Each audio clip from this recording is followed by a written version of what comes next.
বিশ্বের সবচেয়ে গুরুত্বপূর্ণ জ্বালানি করিডোর হরমুজ প্রণালীকে ঘিরে আবারও উত্তেজনা চরমে পৌঁছেছে।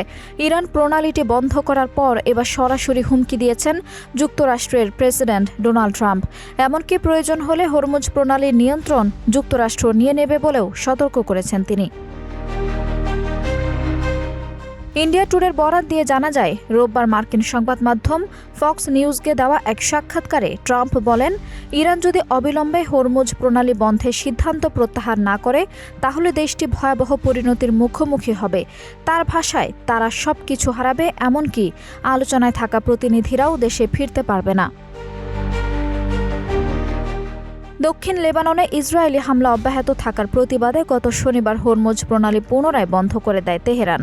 ইরানের দাবি, ইসলামাবাদ সমঝোতা স্মারকের অন্যতম শর্ত ছিল লেবাননে সংঘাত বন্ধ করা, কিন্তু সেই শর্ত বাস্তবায়ন না হওয়ায় তারা এ পদক্ষেপ নিতে বাধ্য হয়েছে।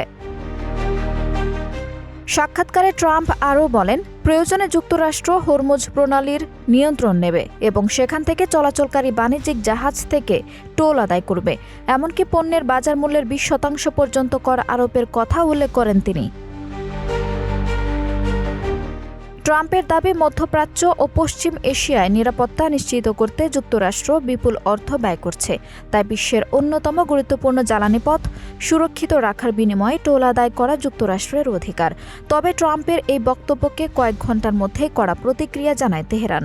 ইরানের পার্লামেন্ট স্পিকার মোহাম্মদ বাঘের গালিবাফ বলেন, মার্কিন প্রেসিডেন্টের শব্দ চয়নে আরও সতর্ক হওয়া উচিত। একই সঙ্গে তিনি হুঁশিয়ারি করে বলেন, যে কোনো মার্কিন হুমকি মোকাবেলার জন্য ইরানের প্রতিরক্ষা বাহিনী সম্পূর্ণ প্রস্তুত। হরমুজকে কেন্দ্র করে ওয়াশিংটন ও তেহরানের এই নতুন বাগযুদ্ধ কোথায় গিয়ে থামে, এখন সেদিকেই তাকিয়ে আছে বিশ্ব। আঞ্জুম হক আরবি, টাইম নিউজ ডেস্ক।